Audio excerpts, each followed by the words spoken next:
Today's show also brought to you by Genucel. There's only 1 week left to treat yourself or a loved one to the best skincare in the world during Genucel's Valentine's Day sale. I told you a story about my friends at Genucel. A lady named Phyllis walks into a pharmacy in Colonia, New Jersey, asks the pharmacist for an antioxidant cream for her wrinkles. Pharmacist says, I'll compound one for you. Come back tomorrow. Phyllis uses the cream for 3 days, goes to her dermatologist appointment. The doctor looks at her and says, you must have got work done. Phyllis tells everyone about this magical cream. That's how Genucel was born. Celebrating 25 years, Genucel is offering the best pricing since Phyllis walked into that pharmacy. And just in time for Valentine's Day, save over 70% off Genucel's complete skincare package, featuring the Genucel under eye bags and puffiness serum, jawline sculpting treatment, and immediate effects for results in minutes. Look 5, 10, even 15 years younger. Go to Genucel.com/Dan, Genucel.com/Dan. Every package order includes a full-size jar of their spa quality microdermabrasion treatment, absolutely free. Every order is upgraded to free priority shipping. Genucel.com/Dan, Genucel.com/Dan. All right, fellas, ring that bell. Very nice. I know, there's so many hands. Everybody's doing so many different things here. So we'll move, by the way, a new studio opening soon, which is awesome. You got to see it. It looks freaking amazing. Just putting the final finishing touches, hoping to get you guys in there. So last night, like many of you, I'm sitting at my office. I'm watching Fox News. Benjamin Netanyahu, Prime Minister of Israel, of course, is giving a press conference with Donald Trump in the White House. And Donald Trump, rather matter-of-factly, drops the biggest public policy, foreign policy announcement in modern U.S. history about Israel. He says, let me just let's listen to what he said. I mean, this happened. Play the cut if you would. We'll take over the Gaza Strip, and we will do a job with it, too. We'll own it and be responsible for dismantling all of the dangerous unexploded bombs and other weapons on the site, level the site and get rid of the destroyed buildings, level it out, create an economic development that will supply unlimited numbers of jobs and housing for the people of the area. Do a real job, do something different. Just can't go back. If you go back, it's going to end up the same way it has for 100 years.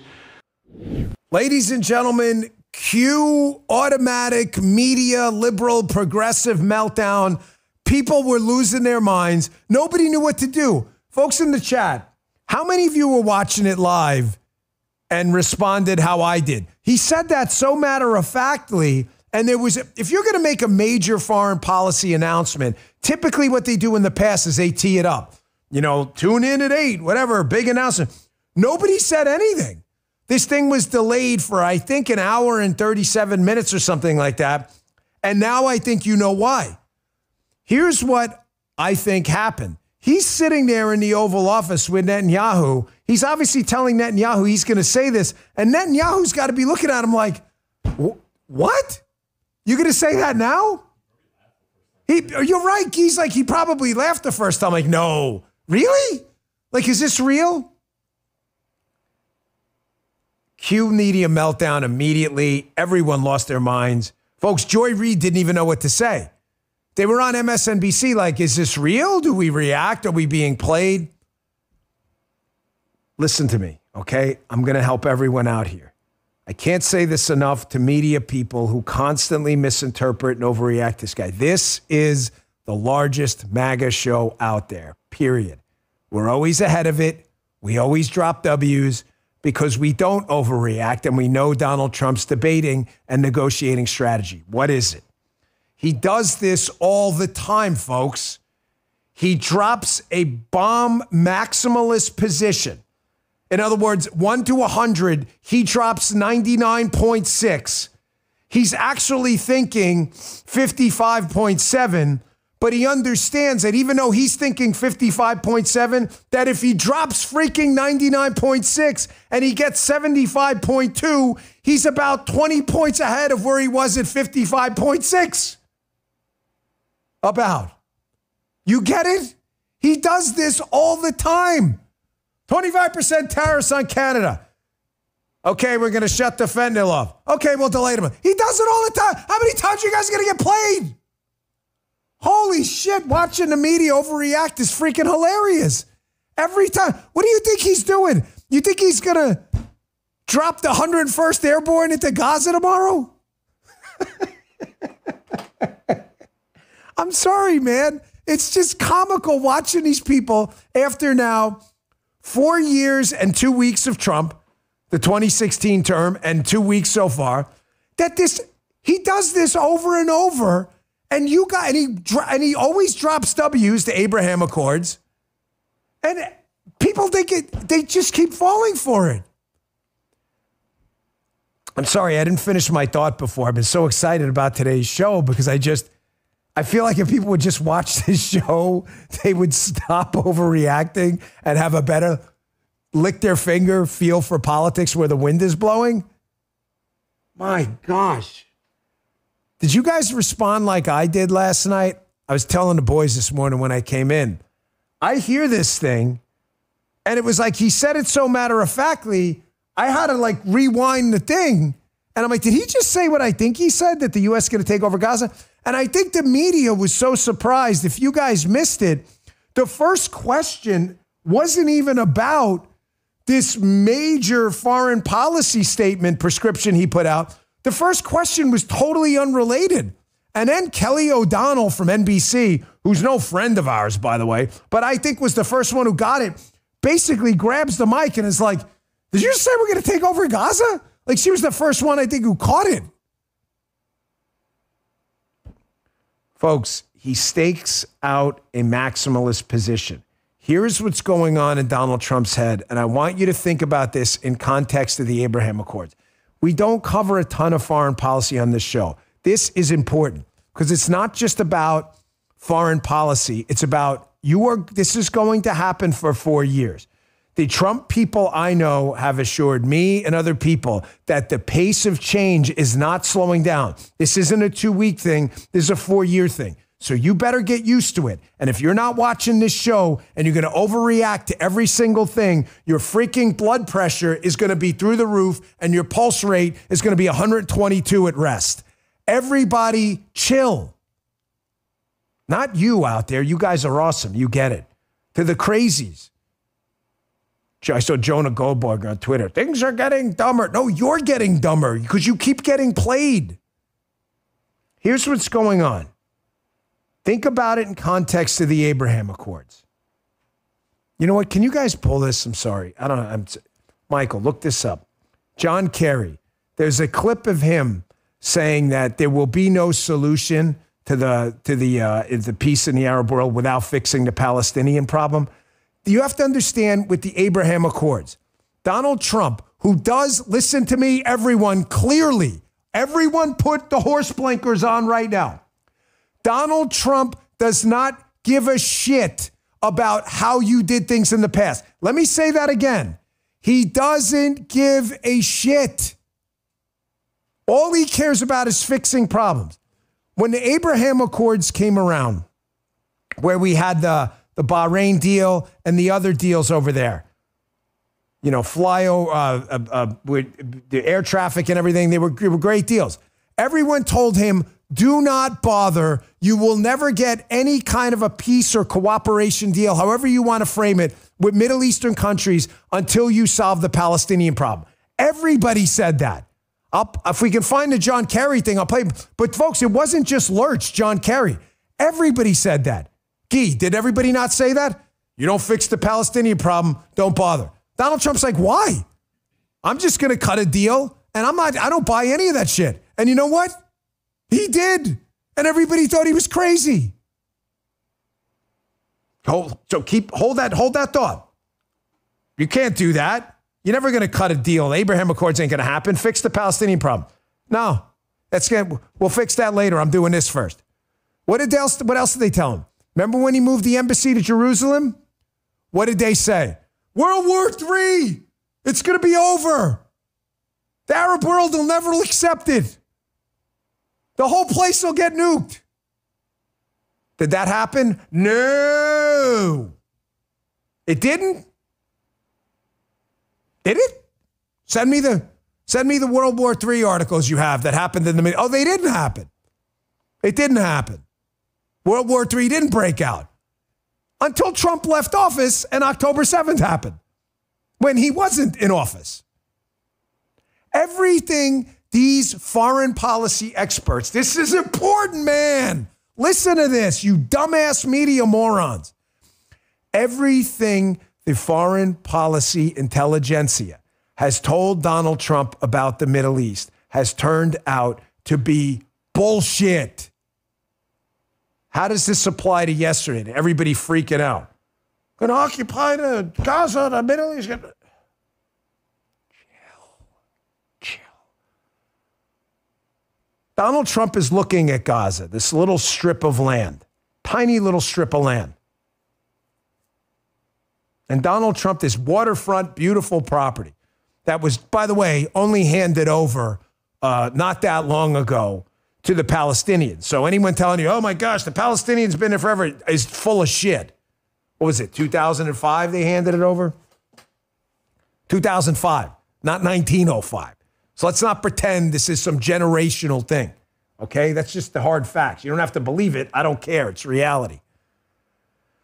Donald Trump's been told, hey man, the foreign policy intelligentsia said, you got to let the Palestinians and the Israelis work this thing out. Eventually they'll figure it out. And Donald Trump's like, but they haven't.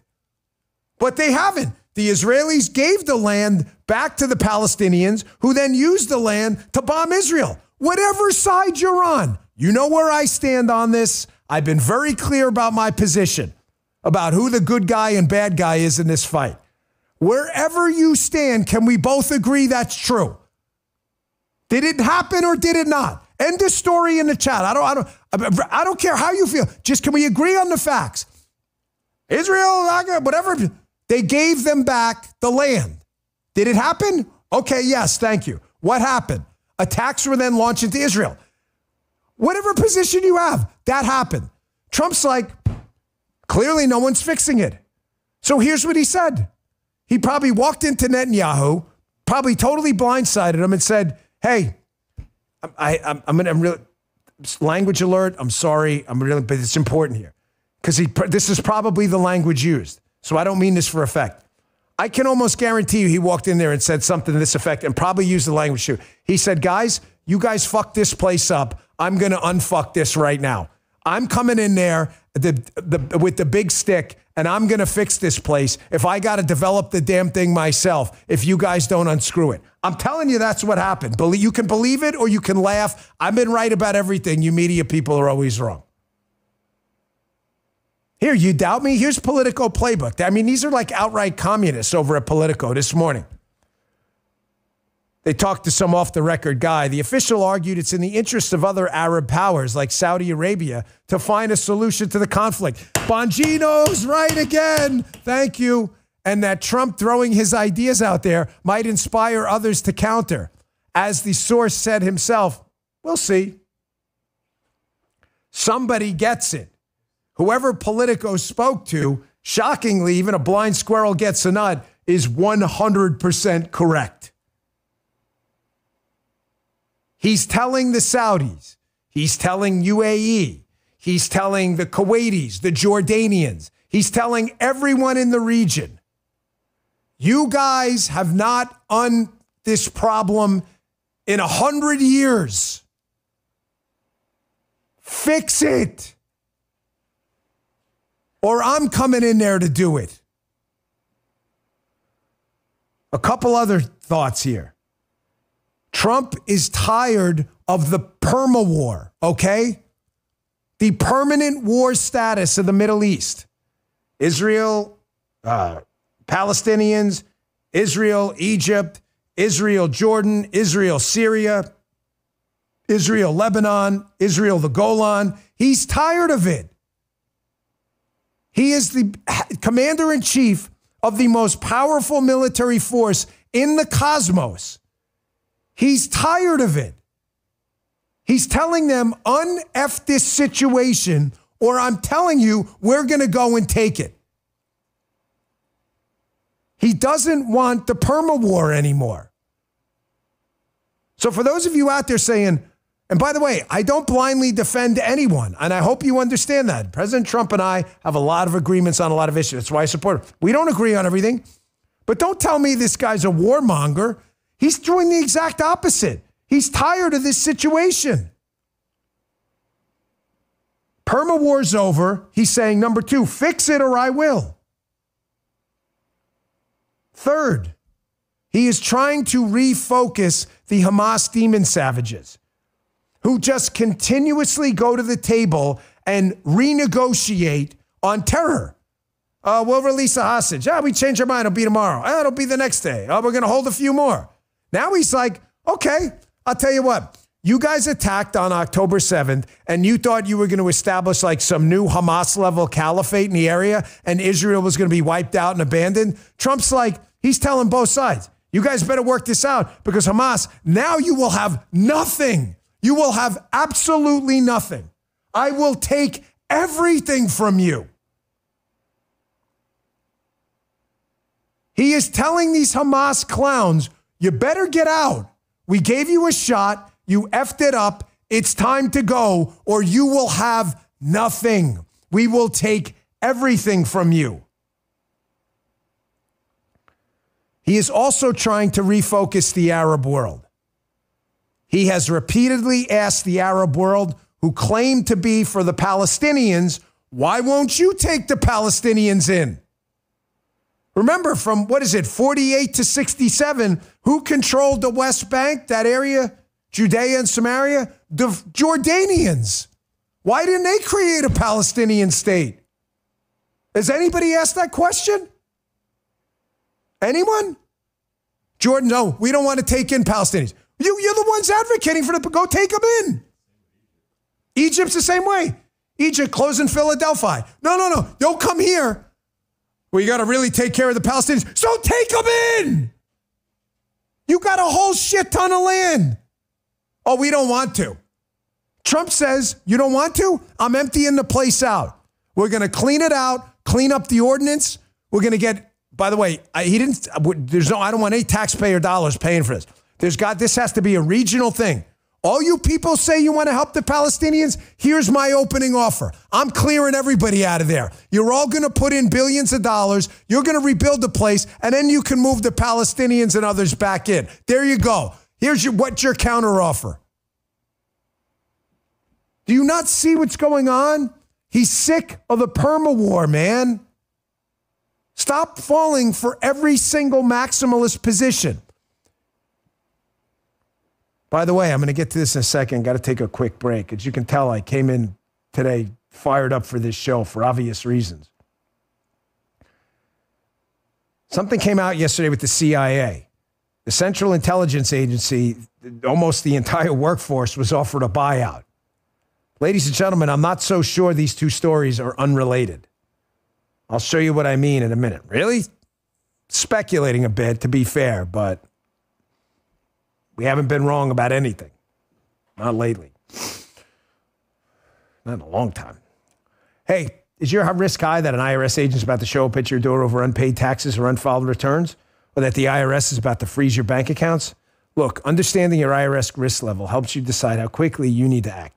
Take my advice and find out. Call the experts at Tax Network USA and share your situation. They'll advise if they believe your risk level is high, moderate, or low. It's a free service for my audience. It's 100% confidential. And if your risk is high and you want to resolve your IRS problems, Tax Network USA will take steps to help you do it. Nobody knows the IRS better. In fact, Tax Network USA is a preferred direct line, so they know which agents to deal with, which ones to avoid. They've resolved over $1 billion in tax debt. So whether you owe $10,000 or $10 million, their genius strategies are designed to quickly settle your tax problems. Discovering your current IRS risk level is fast, free, and confidential. It's a smart first step in solving your tax problems. Call Tax Network USA at 1-800-958-1000. That's 1-800-958-1000 or visit tnusa.com/Dan. Thanks, Tax Network USA. We appreciate it. All right, back to the show. Man, I'm sorry. What's that? Oh, you got the John Kerry thing? Okay. I'm not sure if you're going to hear this anywhere else. You may. I'm pretty sure we're going to be first on this. But let me play, let me do this. Let me play John Kerry first. There's a story that broke yesterday about CIA officials and employees being offered buyouts, like a lot of them. And of course, the media freaked out again. What's Trump trying to do? This is crazy. Why would we be getting the CIA? Why would we be looking to get rid of some of these old school people? I mean, they've been right about everything. Winky, winky, nod, nod. I'm going to play this John Kerry clip, and I'll explain why I think these stories are related. Here is John Kerry speaking, by the way, for old school swampy Republicans too, who always said this: you will not do anything in the Middle East until you solve the Palestinian problem. Trump said, I'll try anyway. Check this out. I can tell you that, reaffirmed even in the last week as I have talked to leaders of the Arab community. There will be no advance and separate peace with the Arab world without the Palestinian process and Palestinian peace. Everybody needs to understand that. That is a hard reality. Where is he? He's at the Brookings Institute, where a lot of the people involved in the Russia collusion hoax worked. You starting to put two and two together, folks? I'm going to say something here that may be mildly controversial, but we don't really care, do we? Having the 2020 election stolen from us was a horrible thing, but I think Donald Trump has turned that into a huge W. How? No, I'm dead serious. I am as serious as a freaking stroke right now. 2016 was a warm-up. I think the Trump team themselves would admit to you they were blindsided by the deep state reaction. I really would. They came in, Trump's 20, he did a lot. The first term was great. The tax cuts, Supreme Court justices, the Abraham Accords. We got a ton done. Regulatory reform, no doubt. No, zero doubt about that. We got it done in spite of a massive deep state reaction. Follow me here. But it was unquestionably a warm-up. They figured out after that 4 years exactly the levers of power and how to manipulate them in the right way. And they understood where the pushback was going to come. They knew where the little holes in the chainmail were in the armor, right? 2020 stolen. They do all of this stuff that gins up public support against the Democrats, stoke inflation, an open border. What could have been an apocalyptic moment for the United States where we may not have survived. Donald Trump comes back, rescues the country in an electoral rout. Every single swing state takes back the Senate, really this control of the Supreme Court, takes back, wins the House. Donald Trump comes in with a vengeance, with an FAFO attitude, and says, now, every single hole in the armor, in the little chainmail we saw, we are going to exploit now. And now he is on a warpath. How does this relate to this story?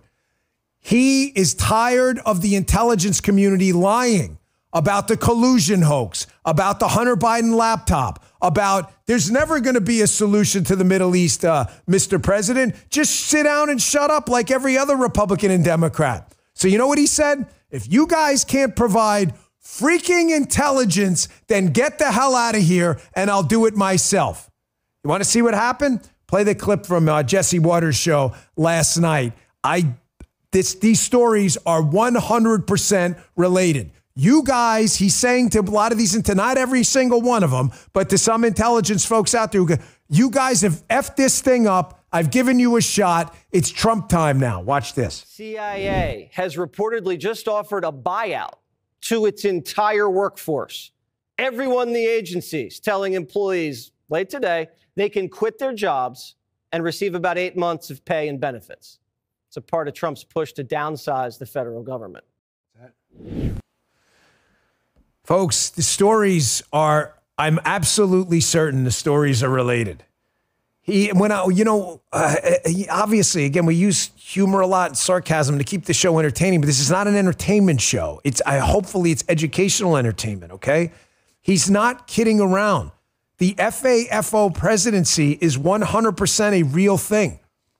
He has turned the 2020 thievery into the biggest W of all time, and we're only 2 weeks in. And I have been assured by people in the know that this is not going to stop. You have 4 years. So I'm asking you this as I kind of get, because I got a ton of other stuff to get to. USAID, what's happening at the border. The winning is just, I'm serious. The winning is so overwhelming. These guys will tell you, we're not even, you don't want to see where we are in the show? Where are we in the show, guys? Elements. We're not into the first element. This stuff was added this morning. Look, that's my actual, I don't know if you can see that. I had to add all this stuff at the top. The first line of the show we haven't even gotten to yet. I'm dead serious. They know I can't even cover all the winning. He is not kidding around. So I'm just asking you this. Do not, ow, that hurt my knee.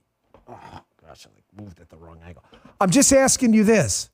Please don't overreact to every single thing. I know that doesn't apply to you, but to people who are new here, the political normie crowd out there who hasn't been following this like we have forever, this is how Trump negotiates. He drops a PR maximalist bomb at 100. He's expecting a 50, but he knows if he drops 100, that 50's the floor and he may get 75. He does it all the time. He's not invading Gaza tomorrow. I promise you, on my reputation, he is not dropping a Marine unit, expeditionary unit into Gaza tomorrow. He's waiting for a counteroffer. And if he doesn't, then we'll have to reset the argument. Everybody cool with my explanation? Sorry, I'm following the chat because the chat is absolutely on fire today. I knew it. I know I got to get to the spot, but I'm telling you, man, I'm watching this presser last night. I had no idea, by the way. Donald Trump doesn't call me and tell me what he's going to talk about. I had no idea. I'm telling you, I almost fell off the chair. I'm not being silly or hyperbolic about it. I almost fell off the chair. I was like, I got to catch myself. I'm like, did he just say that? All right, quick break, and the W's are coming in left and right. I haven't even gotten to my immigration story yet. This sheet is a mess. I can barely read it. Write like a doctor. I wish I thought like one.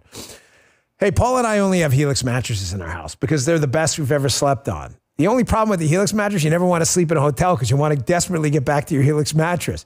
Folks, sleep. You've got to sleep good at night. It's when your body heals. You want to sleep without interruption and comfortably. We had a guest stay over not that long ago. It was my dad. And we had him in the guest room. Absolutely loved the Helix mattress. Helix can help you if you have minor pains, if you snore, even if you sleep too hot. That's me. Visit helixsleep.com/Dan and get started. So many of my listeners have chosen Helix, and we really appreciate it. Thank you, Bongino Army. It's making a difference in their lives. Helix mattresses can help figure out which mattress will work best for you. I won't sleep on anything else. Helps me get through a hectic day. Once you get your mattress delivered, you can finally get some comforting sleep. And right now for my listeners, Helix, Helix, is offering 20% off site-wide, plus 2 free Dream pillows with a mattress purchase. That's helixsleep.com/Dan for 20% off site-wide, plus 2 free Dream pillows with a mattress purchase. Check them out. It's a really good mattress. helixsleep.com/Dan. They've been a longtime supporter of the show, and I want you to know we appreciate it. helixsleep.com/Dan. Our last sponsor today is, it said that 4 companies control over 80% of the U.S. meat industry. Moink. Try them. The food is delicious. They sent us a sample pack. I got to tell you, folks, I'm not really a huge fan of cooking. I like to go out and buy something. I changed my mind with the Moink sample pack. Matter of fact, Paula didn't even know. She gets the sample pack, and she's like, I'm going to cook this steak for you. She didn't tell me it was from them. It was awesome. Listen, Americans are stuck with sketchy meat. China controls the largest portion of U.S. pork. So what can we do about this? I want to tell you about Moink. Moink's meat comes from animals raised outdoors, and they deliver meat straight to your doorsteps at prices you can actually afford. It is absolutely delicious. I like mine seared a little bit, little crust on the top. Beautiful. Born, raised, and harvested right here in the U.S. They sent me some. It was incredible. Taste the difference in quality. Check it out. Moink, Moink, Moink. It's really making a big difference in meals for my family. Everything tastes amazing. Support American family farms. Join the Moink movement today at moinkbox.com/Bongino and get free wings for life. You're not going to get a better deal. They're the best wings you'll ever taste for free. You got the big game coming up this weekend, but for a limited time. So check it out. Spelled Moink, M-O-I-N-K. Moinkbox.com/Bongino. That's moinkbox.com/Bongino. Check it out. Thanks, Moink. Okay, back to the show. So, folks, the W's are coming in left and right. The winning is so much and so voluminous that the left doesn't know how to respond. Self-praise stinks, but I don't really care at this point. I told you after the election in November, when we won every single swing state, that the next day that they were going to do the Rock'em Sock'em robots, okay? You got the Trump face on. It's still not broken, by the way. I told you that was going to happen. If you talk to people on the inside of the Trump orbit, they said, this is it. We learned from the first term. We are not going to stop. We are going to hit them with everything all at once, and they don't know how to respond. And that's why you see this chaos on the left, and you're seeing all these W's. Bill Malugin, Fox. Look at this tweet. This guy covers immigration really well. Again, the lowest number of recorded illegal crossings he's ever seen. Folks, it's only been 2 weeks. 446 across the southern border. 446. He notes that's unheard of. There were 11,000 plus in one day during Biden in December of 2023. Biden's final week of office, remember where they were bragging about the border because they were flying everyone in, was still 12 to 1,400 a day. Malugin notes, basically, we haven't even passed any legislation yet. This was all done by executive action that I'd like to note Joe Biden said what? He couldn't do. Because he's full of crap. Folks, the deportation flights have begun to Gitmo as well. You come here, you break the law, you become a hardcore criminal and are in the country illegally, you are not going to find your ass here. You're going to find your ass over in Guantanamo Bay. You don't like it? There's an easy way to not be in Guantanamo Bay. Don't enter the United States illegally. You doubt me? Here it is from the administration themselves. Check this out. Is not messing around, and he's no longer going to allow America to be a dumping ground for illegal criminals from nations all over this world. And so El Salvador has not just agreed to the repatriation of their own citizens, but also illegal criminals from other nations who will then be sent to their prisons. Venezuela as well has agreed to repatriation flights, and Colombia also agreed to cooperate with the repatriation of illegal Colombian nationals that we have found in the interior of our country. And I can also confirm that today, the first flights from the United States to Guantanamo Bay with illegal migrants are underway. Now, before I get to my next video here, Tom Homan, which is great. Governor Phil Murphy, liberal communist from New Jersey, thought he was going to play around. I think we're harboring it illegal. Tom Homan's like, really? We're going to come check that out. All of a sudden, Phil Murphy, governor of New Jersey, is changing his mind.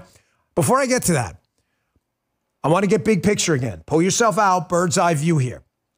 Tie this back to the Trump negotiating strategy I opened up with in the beginning of the show. Trump's negotiating strategy, which has been led to a series of wins we have not seen in a 2-week period, I think ever, is based on him dropping the maximalist position from the start. You don't want to unscrew the Middle East? We're coming in, we'll fix it for you. Okay? How does that tie to this? Because the thing about Trump's debating strategy and negotiating strategy, is a maximalist position only works, follow me here, is if sometimes you mean it. Because they don't know if you're always bluffing, no one's ever going to do anything, correct? So when Trump takes a maximalist position and gets no results from, say, Democrats, sometimes you got to follow through. How does that relate to this story? When Trump originally brought up the Gitmo idea, I'm telling you, there are people on the left who are like, take him, seriously, but not literally. He's not going to actually send people to Gitmo. Oh, no, they're going. No, it's happening. Do you get what I'm saying? The reason his maximalist positions work is because the Arab world, Mexico, Canada, they're like, wait, is he really going to do that? If it's not believable, nobody would respond. So be cautious, too, about going, he's bluffing. He's not bluffing. He's taking a maximalist position that if he doesn't get results, you may see, and it'll be a different show. Here's another one. Folks, cutesy time is over. I don't know how many times I got to say this. This guy is not messing around. You are going to get your ass kicked if you are an anti-Trumper for the next 4 years if you don't understand. He's not kidding. He is the president. You have one way to get rid of him, impeachment, and you don't have the numbers. I'll get to that story tomorrow, by the way. It's already in the works by the left. Of course, like I said. Here's Tom Homan, our border czar, who's been a gift to this country. What a patriot. Talking about the New Jersey governor saying, you know what, we're harboring an illegal or something like that. And Homan's like, really? Folks, they're not kidding. Check this out. Let me read a headline to you. Chicago leaders encourage residents to exercise their rights in resisting Trump's deportation policies. The governor of New Jersey, Phil Murphy, basically admitted that he knew somebody that didn't have full documentation, that he was hiding over his garage. But there's someone in our broader universe whose immigration status is not yet at the point that they are trying to get it to. And we said, you know what, let's have her live at our house above our garage. And good luck to the feds coming in to try to get her. Your comment on all of that?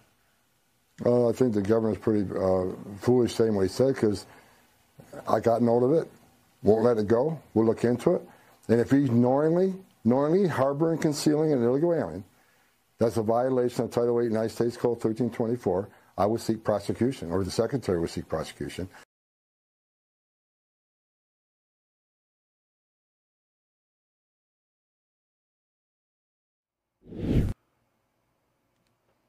Folks, cutesy time is freaking over. He's not kidding. I don't know what the governor thinks he's doing. When you're the governor of a major state, you're not immune from federal law. The Democrats just made a huge argument about Donald Trump should be locked up for actual official acts. Governor Murphy appeared to just admit to committing a crime completely outside his job scope on a public interview. That's how stupid they are. But again, the maximalist position, because Homan and Donald Trump are obviously working. If you just admitted to a crime, they're going to investigate. If you think he's kidding, good luck. I don't know how many times you guys are going to get burned by this. Folks, there is big money for the left in illegal immigration. I've already told you how they use the demographics of illegal immigration, because they talk about it all the time. Just put in a search engine, Democrats, demographic destiny. You'll see 1,000 sound bites.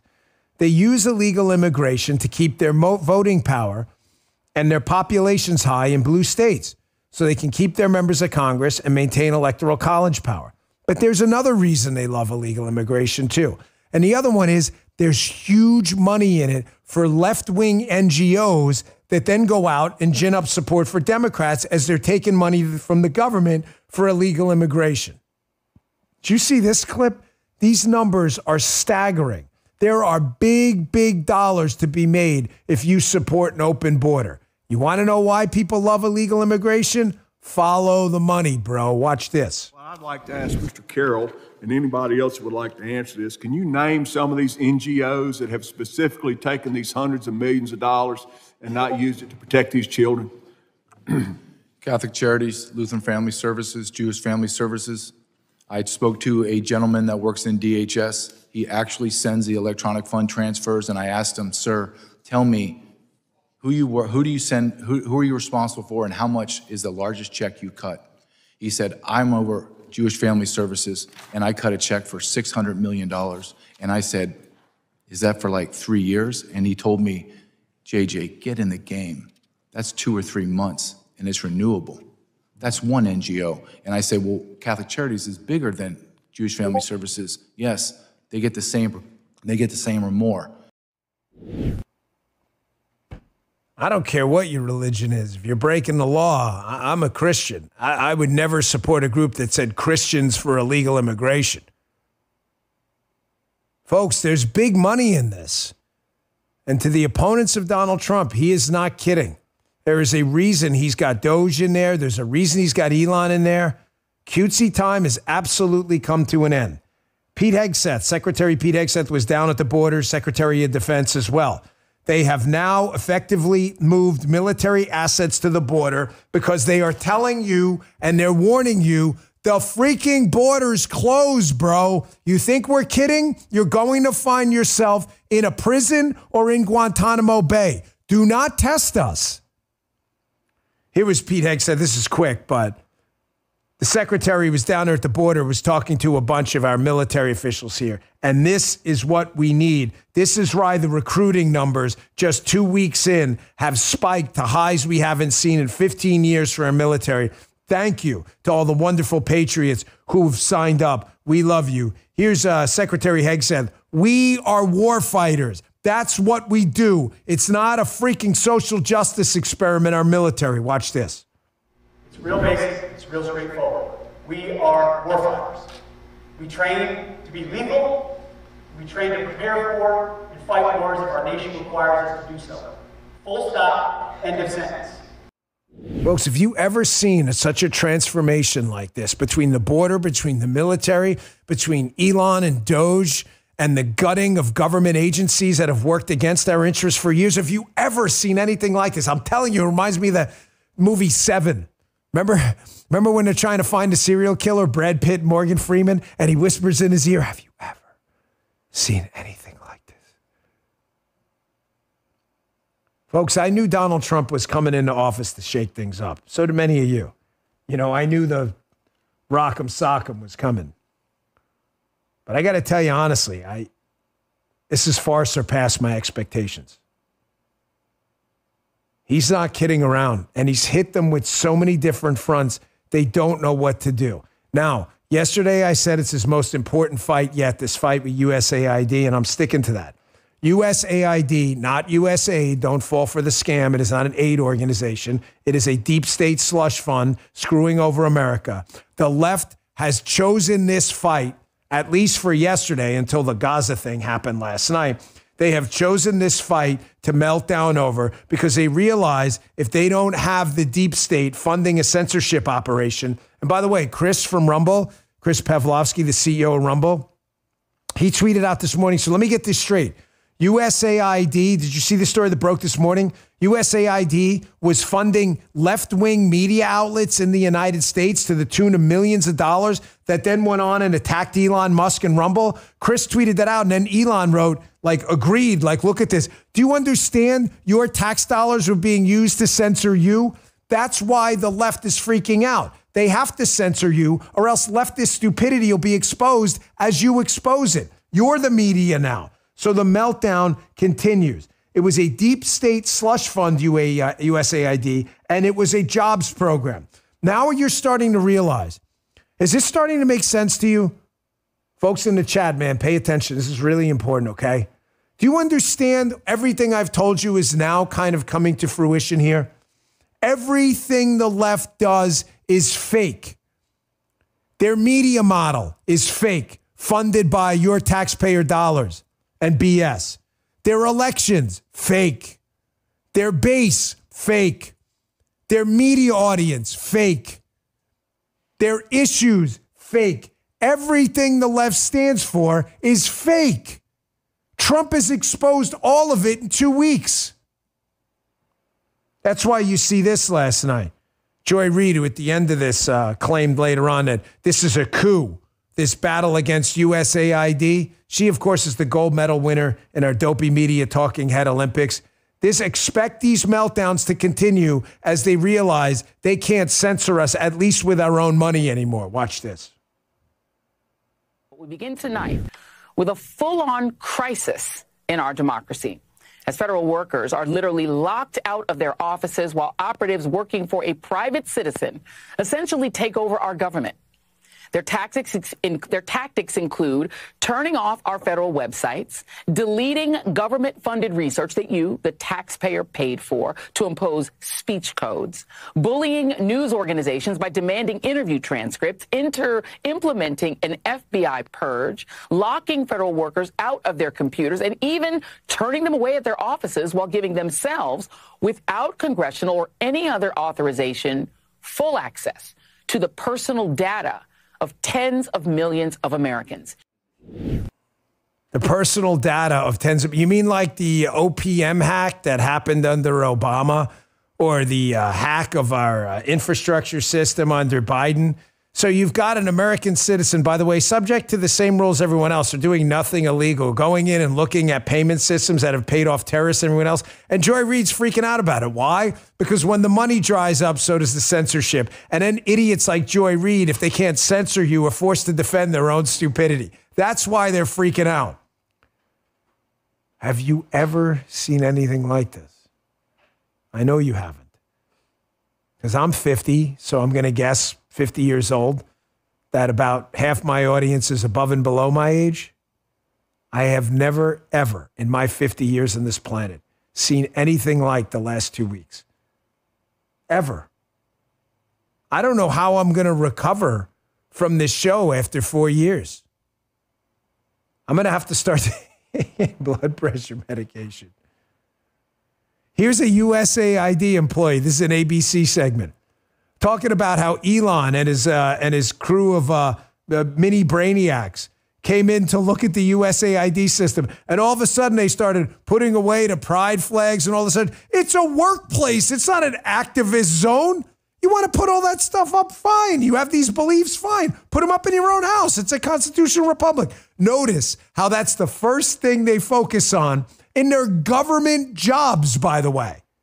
Check this out. It was late last week that the Doge team showed up at USAID offices in Washington and demanded access. USAID employee Christina Dry described the scene. Doge was in the building. We took down our pride flags. I took out any books I felt would be incriminating. No one was talking. We heard they started taking transcripts automatically of all of our Google Meets. They unplugged the news in the little kitchen galleys. It didn't feel good. And then Saturday, all of the websites went down, and then I lost complete access to my computer. Notice the sense of entitlement with these employees, as if that this job is somehow their own personal business, not a taxpayer-funded enterprise that's been working against U.S. interests.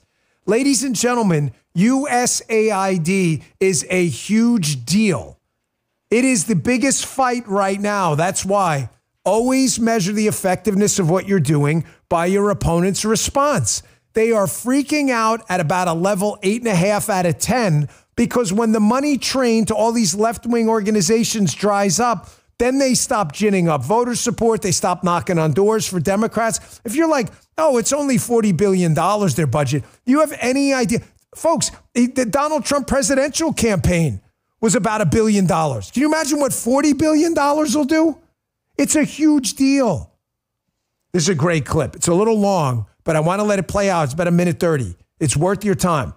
This is Glenn Greenwald and the great Mike Benz, who is our deep state specialist. I want you to listen to the question and then Benz's answer about USAID, how USAID, everything they do is never what they say they do. If they say it's a water project, it's really some anti-democracy project, and how they have this sense of entitlement like, hey, just give us the money and shut up. That's why they're so offended about what's going on right now. Watch this. Whether you like it or not, Donald Trump has deputized Elon Musk to head this agency that's designed to eliminate waste, as the White House sees it. Wasteful spending, unnecessary spending.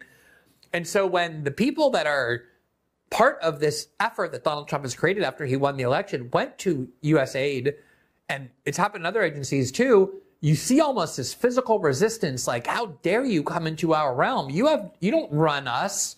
You're just the elected part of the government. We're this agency that exists independent of you. Where does this mentality come from that they have this right to pursue their own agenda independent of any elected officials or elected parts of the government?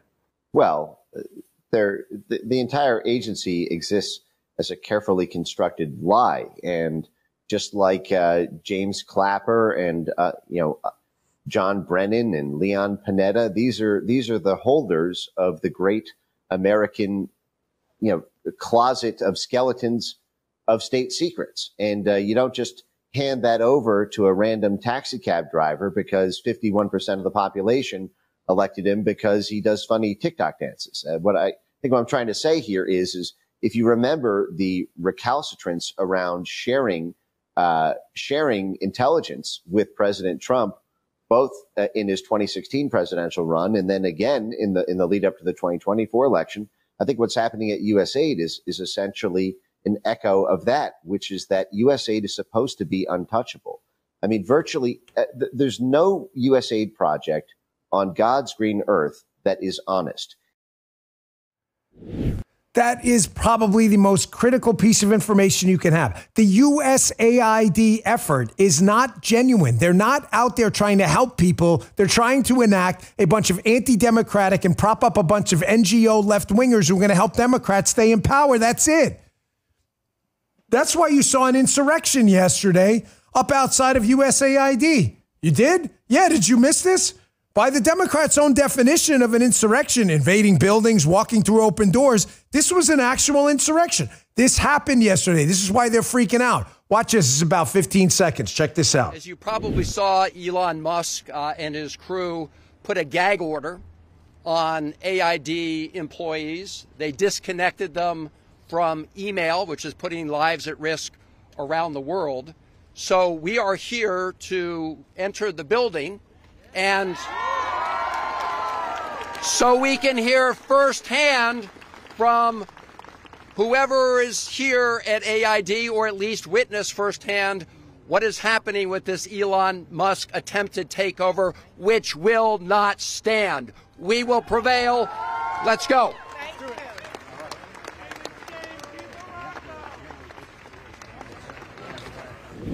And then they go and walk in the building. I thought walking in the building was a freaking insurrection, but like the Chewbacca guy or something. Folks, they're freaking out because the gravy train, man, is over. The Heritage Foundation put this tweet up, and they're so right, about USAID, which is the deep state piggy bank. Number one, the deep state's not a thing. Now they're like, okay, it's kind of a thing, but it's not that significant. Remember Margaret Brennan? It's only 1% of spending. Now, number three, okay, the deep state is significant, but it's a great thing. We got to defend it. Now we're at number 4. If you're opposed to the deep state, then you're the problem. Citing dopey-ass Bill Kristol, the deep state is far preferable to the Trump state. That's Michael Anton. The deep state's not happening, but it's great that it is. Let's defend it. I got to show you this. I can't leave. I can't leave without showing you this. Everybody stand by. Don't even dare go anywhere. Everybody needs to see this. I'm sorry, that sounded kind of like a toolbox thing to say. Don't go anywhere. This is absolute peak Donald Trump. Did you see this yesterday? It just goes to show you how a guy who is just this high-level negotiator, probably one of the most skilled politicians of our time, based on pure results, man. Pure results. Won 3 elections in a row. Right? But he can also be funny and endearing at the same time. I know you may have seen this. This is the presser yesterday. A woman gets up to ask a question. It was about Afghan women. I had a hard time understanding, too. She had a very thick accent, but Donald Trump had to let her down a little bit easy. This is fantastic. Check this out. I have a little hard time understanding you. Where are you from? Oh. Actually, it's a beautiful voice and a beautiful accent. The only problem is I can't understand a word you're saying. But I just say this. Good luck. Live in peace. Go ahead, please. Did you guys see that as it happened? This is just peak Donald Trump, man. It's just who he is. No one plays the room like a puppeteer like this guy. Nobody. He drops this major foreign policy bombshell totally out of the blue, stokes out a maximalist position. The whole world responds. And 8-10 minutes later, he's got everyone laughing. Like, hey, I'm sorry, I can't understand. It's a beautiful voice, but live in peace. If you start today, you may be able to delay 2 mortgage payments. That's right. Call American Financing today. Here's the number. 888-994-7660. Again, 888-994-7660. Or visit, it's a .net address, AmericanFinancing.net, AmericanFinancing.net. Check them out, NMLS 182334, NMLSConsumerAccess.org. He says it twice right there. NMLS 182334, NMLSConsumerAccess.org, in case you missed it the first time. All right, fellas, let's go. I don't know what to do. Here's my personal message to President Trump. Mr. President, I've been there for you from the beginning. And I love you, and you need to keep the winning going. Here we go again, every day. We still can't break these freaking rock'em sock. What the hell are these things made of? Freaking Wolverine-like titanium? President Trump, screaming liberal. President Trump, we love the winning, but it's just ruining my show. That's right, I can't even keep up with all the winning anymore. I don't even know what to do.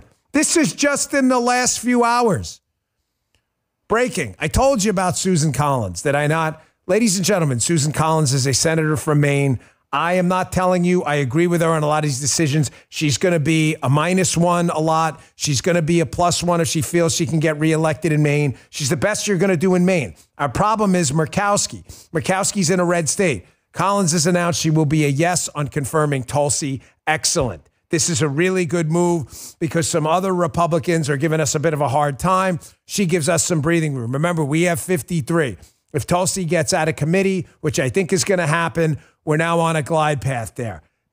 Folks, again, the winning is everywhere. This happened yesterday. This is another one you may not have heard about, but it's huge. This is a man I know very well. Full disclosure again, because it's the right thing to do. You know, I'm an investor in Rumble. I know many. Dan, you've told us. I know there are new listeners here. I'm never going to tell you anything where there's a potential conflict without disclosing. Michael Ellis, who was one of our lead attorneys at Rumble, folks, is an amazing guy. He was knee-deep in exposing the collusion hoax Spygate scandal. This is the CEO of Rumble. Chris, did you see this winning yesterday? Michael Ellis was appointed deputy director of the CIA. CIA under John Ratcliffe, the director. President Trump announced it yesterday. Chris wanted to thank him for everything he's done for Rumble. A lot of Rumble people moving into the administration there. So thank you, Michael Ellis. More winning. You want some more winning? Here's some more winning for you. I'm throwing winning your way in the opening winning segment of the day. Daily Mail. Canada's Justin Trudeau caves to Trump's tariff threat and strikes $1 billion border agreement. I love how, by the way, I got a text or a tweet this morning from a guy. He says, Dan, you know, like, be careful. You know, Canada listens to your show too. Well, be careful about what? Did you guys listen to the show? Was I not crystal clear yesterday in the show yesterday? Justin, you were here. Guy was not. Guy did not perform well at his flesh and blood thing. He did not, folks. We are a meritocracy here. It's a shame. He went to the tournament. It did not go well. Everybody give a little somber note. Say, Guy, it'll be okay in the chat. Okay? He'll do better next time. But we are a meritocracy. There's only winning here. There's not, what did you get, 12th place or something? There's no such thing. So you're the 11th loser or something. There's no such thing as that. We're harsh here. I lose. I come in the next day. I'm like, we were not the #1 live stream. We failed. But a number of people said, hey, Dan, we like you up here in Canada. We love you too. I never said anything different. Justin, did I not say that yesterday? We love our Canadian listeners. This is not a war against Canadian citizens. This is a drug issue. It is also a free trade issue. There's a number of restrictions on American dairy in Canada, financial institutions, tech, free speech. These are real fights with people in the Canadian government. They're not with the Canadian citizens. We love you guys. However, some people said this wasn't a W for Donald Trump. No, it was. Donald Trump was very clear. This is about a drug issue across the border. He made it about the South and the North. And what happened? Canada's Trudeau caves to Trump's tariff threat and strikes $1 billion border agreement, Daily Mail. Excellent. That's what he wanted. Our beef is not with the Canadian citizens, folks. I've said this 1,000 times. You've got a liberal government up there that has been really destroying trade relationships and the Canadian economy too. This is for everybody's benefit. You done with the winning? I'm not done with the winning.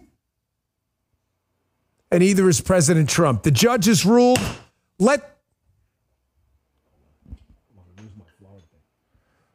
Judges ruled again. Let the winning continue. RFK.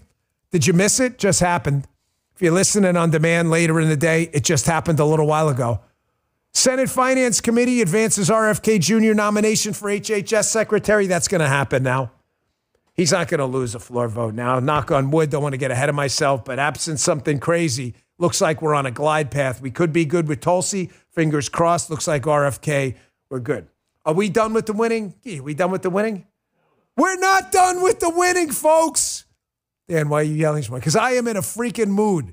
Folks, every morning I wake up. You know how long the show takes me to put together now? Seriously, I'm not kidding. It used to take 2 hours, sometimes 3. I'd start at 3, sometimes I'd end at 6. The show takes like 45 minutes now because I'm already done with the show by the time I get home because so much freaking winning happens even during the show. During the freaking show. Eric Daughtry, tweet, 20,000, 20,000, 20,000, 20,000, 20,000 federal workers have taken Donald Trump's buyout to resign offer so far, according to Axios. Ladies and gentlemen.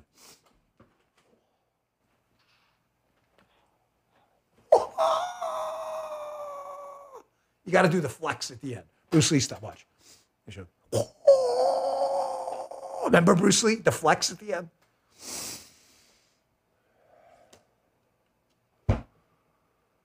For those of you wondering what this is, Guy bought me this for Christmas. Karate Man! What is this, Guy? Here, show it for the audience. Zoom in on that. Yu-Gi-Oh! Karate Man? Got to give Justin some love, too. He got me people's up. 20,000 federal workers. Ladies and gentlemen, the winning is just endless these days. The show is almost just like the winning show. Every morning's like freaking Christmas now, is it not? You know what's crazy about that? What do I always tell you, right, about contrasts? Contrasts work in politics. When you say X is going to do this, we're Y, and we're going to do this, and the contrast is so totally different. Contrasts work in your actual life, though, your political life, IRL, what they call it, in real life, too. When you go from a situation we were all in of absolute misery under the Biden tyranny to every day for the last 2 weeks feeling like Christmas, am I crazy, chatsters? Yes or no? Am I nuts? No, I'm not nuts. Please tell me no, I'm not nuts here. It feels that much better because we were so, it's like we were, here's normal levels of happiness, right? Here's us in the Biden years, right? So if you were at normal levels of happiness and now we're here under Trump exceptional levels of happiness, it feels like this amount. But because we were here, it feels like this amount. You get what I'm saying?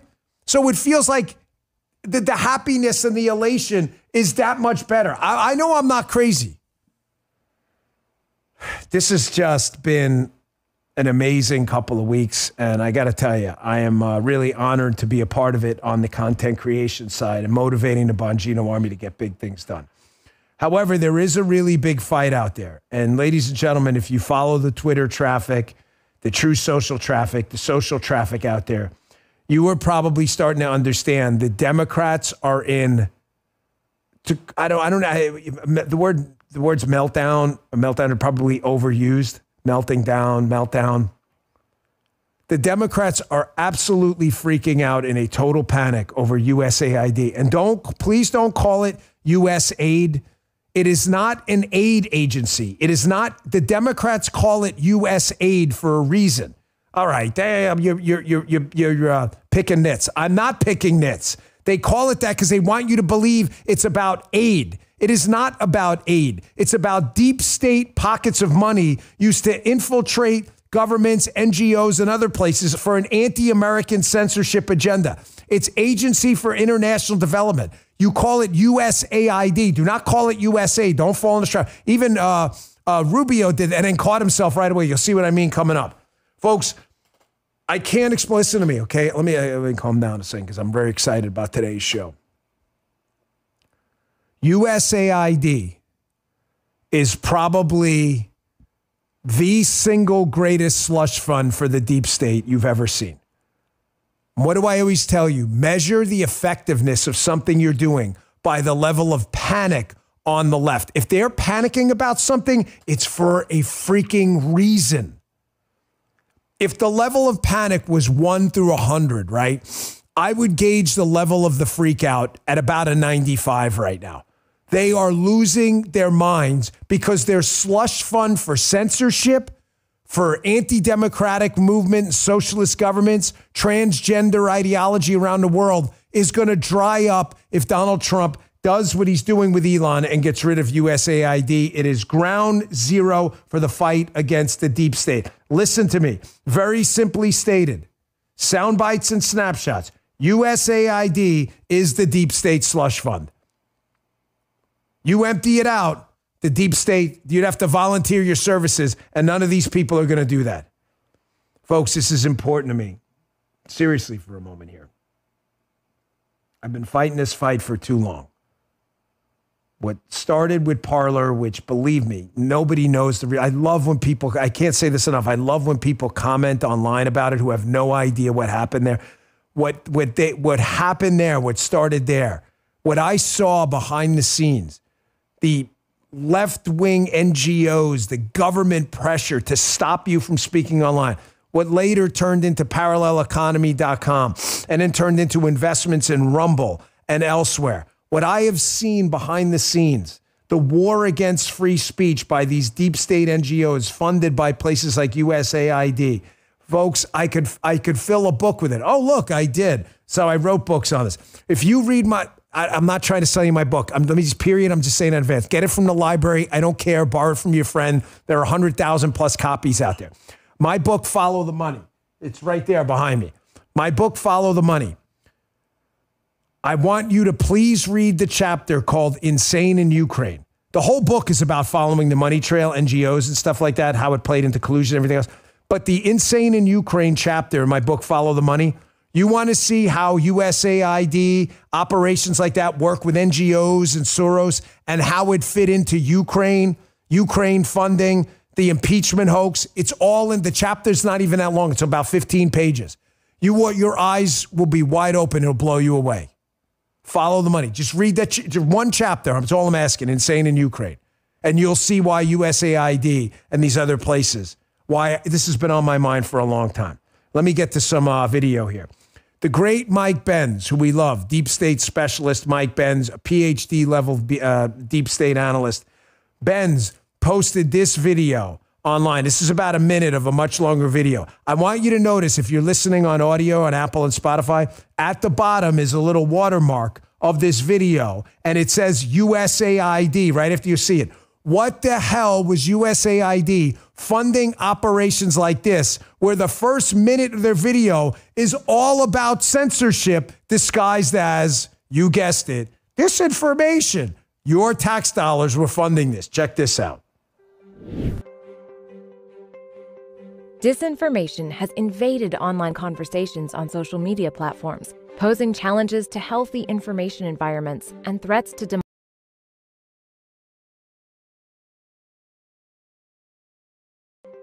Disinformation has invaded online conversations on social media platforms, posing challenges to healthy information environments and threats to democracy. It bolsters authoritarians, weakens democratic voices and participation, exploits and exacerbates existing social cleavages, and silences opposition. Countering disinformation and promoting information integrity are necessary priorities for ensuring democracy can thrive. The CEP's Countering Disinformation Guide is a resource including 9 thematic sections and a comprehensive database of interventions highlighting various approaches for advancing information integrity and strengthening societal resilience to disinformation and other harmful online campaigns. Sorry about that hiccup there. Thank you for screenshot that. Thank you. Right there. Countering disinfo. What's on the bottom left for audio listeners? USAID. What the hell are your tax dollars doing financing a censorship operation? What have I been telling you as someone who has lived this for now 5 to 6, maybe 7 years now, the censorship battle? If the left doesn't have censorship and USAID to fund it, they have nothing. Do you understand the left's ideas are so crazy? Let me just give you one tangible example of what I mean, of the craziness of the left. Think about the COVID crisis, right? When they told you to put a freaking face diaper on your face that was going to stop COVID, even though every person who wore a mask got COVID. It's like wearing a condom and every time you have sex, getting someone pregnant and getting an STD. The condom doesn't work. If you do, I don't know if it's a bad company, they're all broken, whatever. It did not work. Everyone who wore a mask got COVID. Yet if you posted like I did on YouTube, masks do not stop the transmission of COVID, I was banned, completely banned from YouTube for saying that. If the left doesn't have censorship, common sense filters through. The left can't exist in an ecosystem of common sense. That's it. So they have to censor it. They wanted you to put the diaper on your face so they can tell you they were in charge, even though it didn't work, and censored anyone. Folks, the golden Bongino rule. Watch your political opponent's reaction When they are freaking out over something, that means Target, you're over it. Let's go through what I'm talking about. Receipts incoming. You ready? Here is insane Ilhan Omar, who really seems to dislike this country and the Constitution, all of a sudden freaking out over USAID and claiming it's an affront to the Constitution? The president is at the pinnacle and peak of his power when he is enacting things like foreign policy and as the executive protecting the Constitution against censorship. What the hell is Ilhan Omar talking about? The answer is Ilhan Omar and a lot of other politicians have a very deep vested interest in keeping USAID and the slush fund up and running. Watch this. It is really, really a sad day in America. We are witnessing a constitutional crisis. We talked about Trump wanting to be a dictator on day one, and here we are. This is what the beginning of dictatorship looks like. When you gut the Constitution and you install yourself as the sole power, that is how dictators are made.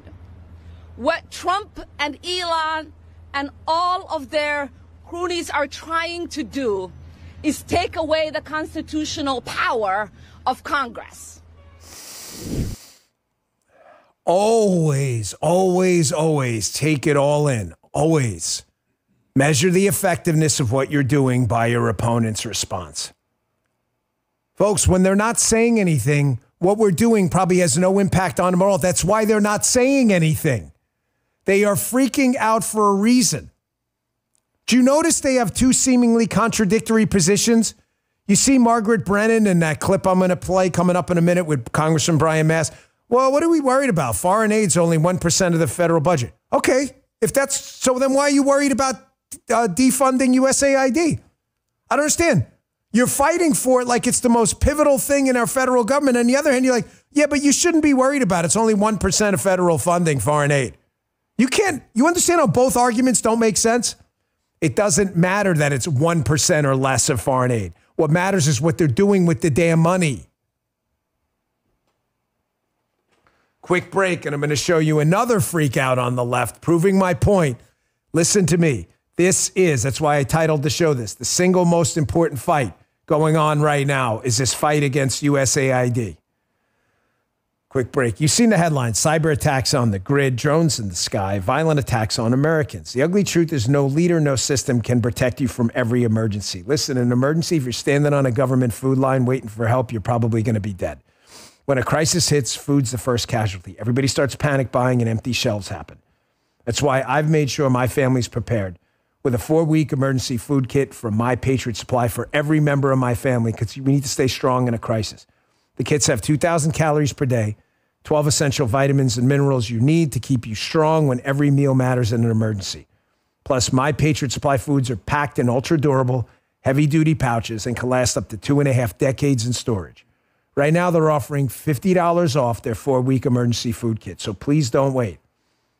Go to MyPatriotSupply.com today. Grab yours for $50 off. Don't put it off. Better to have it and not need it than need it and not have it.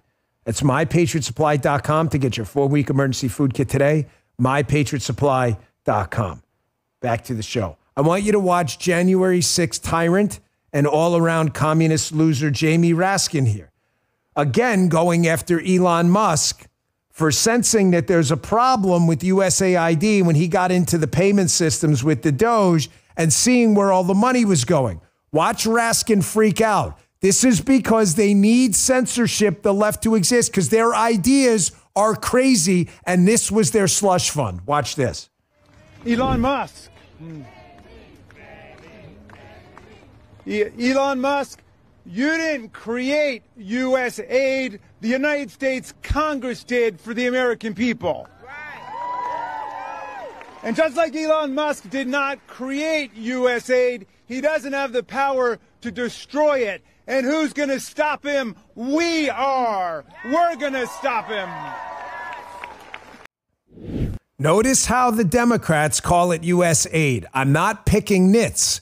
They want you to believe, because a lot of the liberals, and again, not all Democrats, I don't want to stigmatize people, but a lot of liberals are just stupid followers. So what do? They go, U.S. aid, we're giving a bunch of aid. Aid is a great thing, right? Sure, aid could be wonderful. Aid. It's not aid. That's not what happened. This is a slush fund for the deep state. USAID. Do not make that mistake. They are doing it for a reason. Do you guys remember this gem? I love Senator Rand Paul. I know a lot of you do as well. I'm a conservatarian. This guy's the best conservatarian with Mike Lee in Congress, in the Senate side of the Congress. Here is an exchange. This is an absolutely critical exchange you guys spread around. This is from a while ago. This is Senator Rand Paul versus Obama deep state hack Samantha Power. And I want you to watch her start to kind of freak out a little bit when Senator Rand Paul starts asking questions about USAID slush fund money and the creation of the COVID bioweapon. Watch what she does as she starts to play with the words here, and Rand Paul catches her right away. And maybe you'll start to understand why USAID is the fight right now. Watch this. Ms. Powers, did USAID fund coronavirus research in Wuhan, China? We did not fund gain-of-function research, That's not the as question. you know. The question is, did you fund coronavirus research in Wuhan, China? Before my time, there was the PREDICT program with which you're familiar, which ended in China in 2019. This is a $200 million program, and the GAO has also identified that some of these grants went directly to the Wuhan Institute of Virology, where there is a suspicion that the lab leak began the pandemic. Has USAID awarded funds to the Academy of Military Medical Sciences in China? Not to my knowledge, but I'd have to get I think the answer is once again yes. GAO has found that there have been subawards of NIH money as probably as well as USAID money that went to the Academy of not just medical research, military medical research in China. That's a double. Folks, serious time, okay? I'm telling you as your friend. I'm not patting myself on the back. I don't give a shit enough to do that. I have been involved in this fight for a really long time. With the COVID thing, when I got kicked off YouTube for telling you the truth, Parler, with Rumble, trying desperately to fight back against this deep state slush fund and everything they were doing to censor people. This is a huge fight.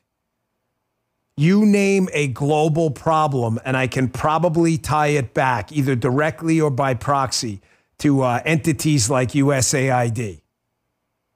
They were operating like a little deep state slush fund cartel banking operation. You name something, it's somehow tied back to illicit government funding. Here's Secretary of State Rubio on this matter. He's clearly going to be, at this point, a +1 on this. It's all I care about. I want you to notice, too, in this clip, as he talks about USAID and how they're basically were operating on their own, doing their own thing. But notice how he catches himself. And he says USAID because he knows what's going on. And then he calls it USAID. It's not aid. Watch this clip, and I'm going to ask the crazy liberals who watch my show because I know you're out there. Tell me, please, what your issue is with his take on this. You can't, because it's a pretty common sense take. Watch this. Well, look, I mean, my frustration with USAID goes back to my time in Congress. It's a completely unresponsive agency. It's supposed to respond to policy directives of the State Department, and it refuses to do so. So the functions of USAID, there are a lot of functions of USAID that are going to continue, that are going to be part of American foreign policy, but it has to be aligned with American foreign policy. I said very clearly during my confirmation hearing that every dollar we spend and every program we fund, will be aligned with the national interest of the United States. And USAID has a history of sort of ignoring that and deciding that there's somehow a global charity separate from the national interest. These are taxpayer dollars. For the crazy liberals who listen to my show, and I know you're out there, welcome. It's good to have you here. I love telling you to your face how freaking crazy you are. Please tell me what you object to. The United States voted. They voted for President Trump in every single swing state. President Trump selected a bunch of cabinet officials to run these enormous government entities, who were then confirmed by a Senate you also picked to be Republican. Correct? What did I just say that was wrong? Nothing. Thank you. They have said, these are our goals. This is what you voted for. USAID saying, double-barreled. Those aren't our goals. We don't care what your goals are. Go work in the private sector if you want to do your own private goals. These are public funds. Thank you very much. There's the door. Folks, Stephen Miller, who is Deputy Chief of Staff to the President, was on Laura Ingraham last night. Don't worry, it's not a clippage. But he said exactly what I'm telling you before. For those of you saying, oh my gosh, this is going to lose in court, it may not. You get an activist judge. I think on appeal, if this were to go to the appeals court or even the Supreme Court, the president's going to win, President Trump. He is at the pinnacle of his power acting in the foreign policy space. If USAID is doing things with taxpayer money in direct contradiction to President Trump's foreign policy goals, you are going to have zero case in court on this. Zero. If the president can't run the executive branch of the government, then what's the point of a president or a constitution? Let me play this one more for you. Caroline Leavitt, who it's only been 2 weeks, but is knocking it out of the park as the press secretary. Caroline Leavitt uses this microphone perfectly here. She gets out in front of the media, knowing they're going to be forced to broadcast this, and it's going to go all over social media. And she says, hey, listen, it's interesting how you guys keep saying, oh, this DEI stuff overseas, it's not a big deal. And then when we point out the examples, you don't want to defend any one of them. It's the old Michael Anton. Well, that's not happening, but it's great that it is. DEI funding's no big deal. Okay, here's what we're funding. Oh, well, this is excellent. Watch this. Check this out. And here's the reason why Elon Musk and others have been taking a look. Because if you look at the waste and abuse that has run through USAID over the past several years, these are some of the insane priorities that organization has been spending money on. $1.5 million to advance DEI in Serbia's workplaces, $70,000 for a production of a DEI musical in Ireland, $47,000 for a transgender opera in Colombia, $32,000 for a transgender comic book in Peru. I don't know about you, but as an American taxpayer, I don't want my dollars going towards this crap, and I know the American people don't either, and that's exactly what Elon Musk has been tasked by President Trump to do, to get the fraud, waste, and abuse out of our federal government. Thank you, guys. They can't defend it. They cannot defend it. I've got a clip coming up. If you listen to my radio show, Congressman Brian Mast from Florida knocked it out of the park yesterday. He came on to discuss the clip I'm going to play next. I want you to watch Margaret Brennan from CBS get absolutely destroyed again. Well, there's no evidence that we're funding DEI crap overseas, directly contradicting our Constitution. There's no, oh, well, here are the examples. Well, this is transactional Trump. It is still a mystery that lives in the media.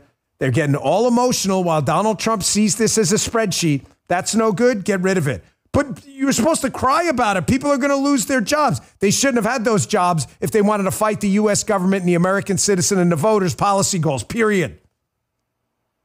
The media is still getting emotional while Donald Trump is working on spreadsheets with Elon. Get on the train, bro, or you're going to get run over by it. Quick break, and I'll show you this clip because Brian Mast is exactly what we need in this position right now in Congress. Transactional. Hey, I used to wake up exhausted, feeling like I was way behind because I was sleeping terribly. I don't know if you've noticed, but over the last 2 years, the show's been a little more energetic. Sometimes to some people's chagrin. It's because I'm sleeping great. Beam's Dream Powder works for me. It's founded in America, run by people who share our values, hard work, integrity, and results. Like, that's it, results. It's a science-backed, healthy nighttime blend packed with ingredients shown to improve sleep so you can wake up refreshed, ready to take on the day. Dream is made with a powerful, all-natural blend of reishi, magnesium, L-theanine, apigenin, and melatonin. Beam has helped improve over 17.5 million nights of sleep, helping people across the country wake up, feel their best.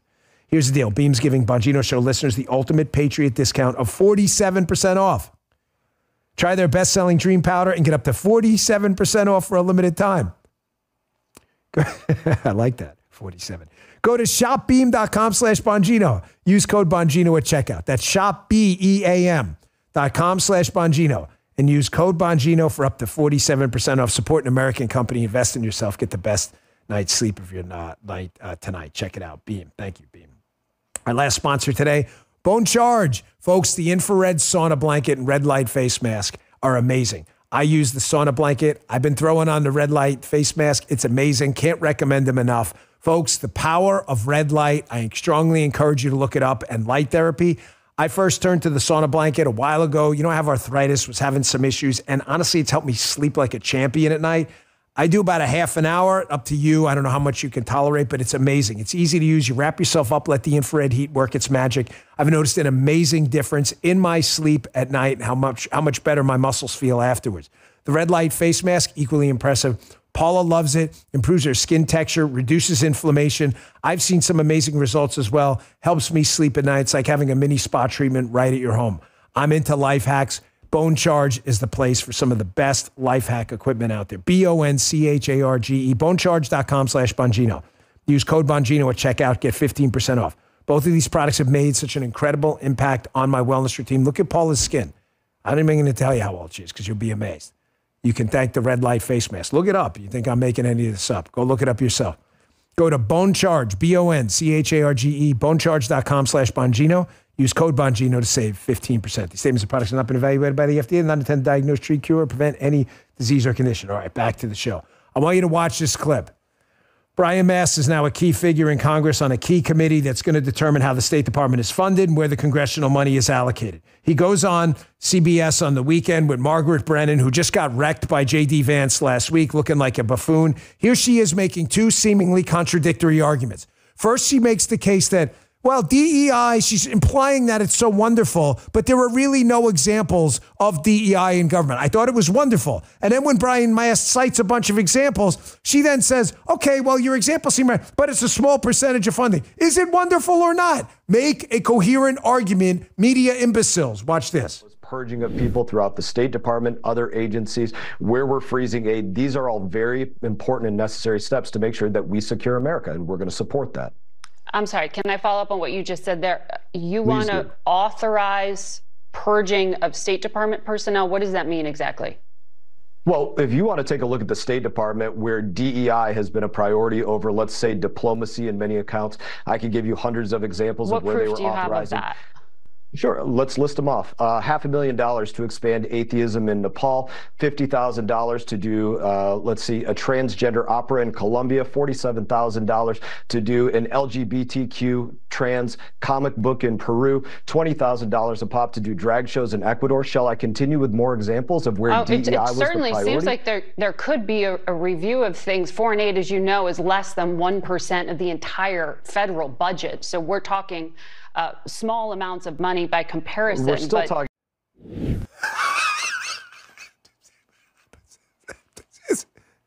A big decision was just made here. I mean, the mics are muted during these clips. First, let me just say this, like, dear Margaret, our show's probably bigger than yours when you consider social, live, everything, audio on demand. So let me tell you from someone who actually dominates you guys in the ratings and stuff overall. Let me give you a little instruction here. Make a coherent argument. Your argument appears to be, as a media communist, DEI is great, but DEI is not great. Show me examples of DEI. Okay, here are the examples. Okay, I just told you it was great, but maybe it's not great. But even though I gave you the examples, it's only a small example. I'm not sure what Margaret Brennan is even arguing. If DEI is such a great thing, then defend it. If Margaret thinks DEI is a bad thing, then she should be asking Brian Mast what they're doing to get rid of it. Margaret Brennan is, the last 2 weeks, she has humiliated herself. She is really genuinely bad at informing herself. Here's a lesson for you. Pro tip, Mags here. Mags, don't ask a freaking question you don't know the answer to. Do your homework. Don't be a dumbass, because that's what happens. You face plant on TV. Show me examples. Okay. Now, here's the big decision. I'm not making, Anita, if you could throw up the Dopey Media Talking Head Olympics medal winners, please. I would appreciate it. Pin it to the top so everybody knows. We're not making any changes today. This is a big deal, folks. You know, this is not like a small thing here, okay? However, we're going to start, if Margaret continues this streak of face planting, she's giving us great content, by the way, so Mags, keep it up. If this continues, we will consider her for maybe a runner-up, maybe even a bronze spot. It depends. It's still early in the game. You still got your Joy Reids and your others. But this is a big moment, folks. Even Justin was like, I don't know. This is 2 weeks in a row.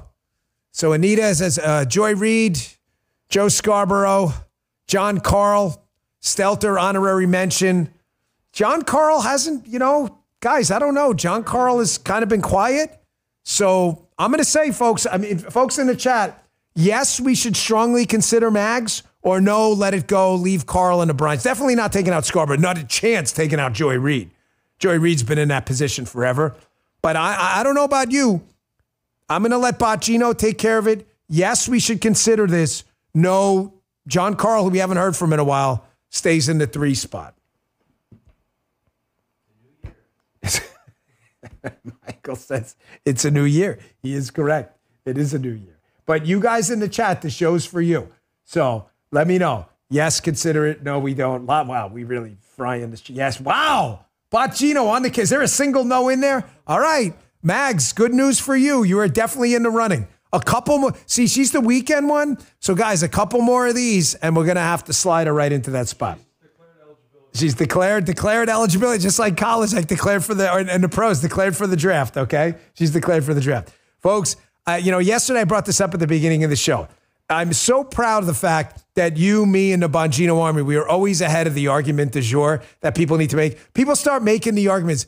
I'm not calling out people by name because it doesn't matter. And let's be honest. Everybody steals everybody's content in this space. They just do. You hear someone say something and someone else takes credit. They just do.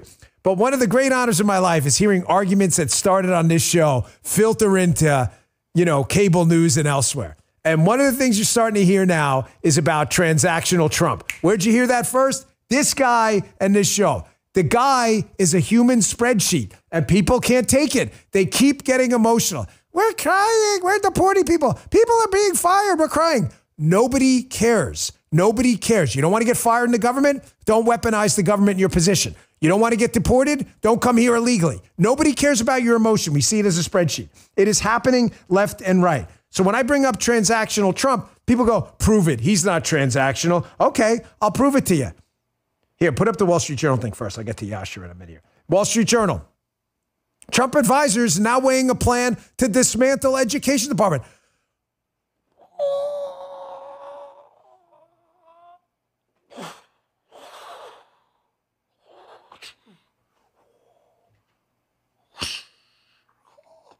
You ever see Street Fighter, the game? Oh, you can throw some fireballs. Flex. I told you, man. I told you. Listen to your boy, Dan. You guys, I love when you tear up the chat with Karate Man. This show, man. The Department of Education is probably as big of a fight as USAID. Not bigger, but as big as a fight. The Department of Education, let me tell you something I heard a long time ago. So I'm running for office in Maryland, right? It's my first time. I'm running for Senate. I win the primary, the Republican primary, which, believe me, no one was more surprised than me. I was like, wow, that's crazy. So I'm the Republican nominee. I was like, we were in the primary, like 10 people, and nobody knew who we were. And we just went out there and just destroyed this thing and just knocked on every door we could, and we won. But I meet this guy in Prince George's County, which is a largely Democratic stronghold. And he said to me, Dan, the whole education bureaucracy is not about education. And I looked at him and I said, it isn't? And I said, what's it about? He said, it's a jobs program. He said, most of the jobs in these big bureaucracies have nothing to do with education and everything to do with administration of education. It's a freaking jobs program. That's why people will fight this.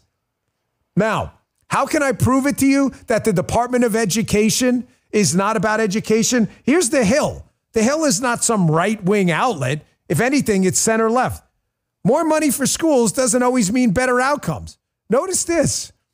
Spending's been on the rise. A new report from Michigan State, this is from 2019, but the numbers still apply, analyzed long-term education spending records. They found that in every state but two, Michigan and West Virginia, education revenue increased from 1995 to 2015. And you know what's weird? The nation's report card, scores are flat or going down in most places. So weird. Spending more money, worse results. More money, worse results. But COVID had a lot to, folks, it's been flat forever.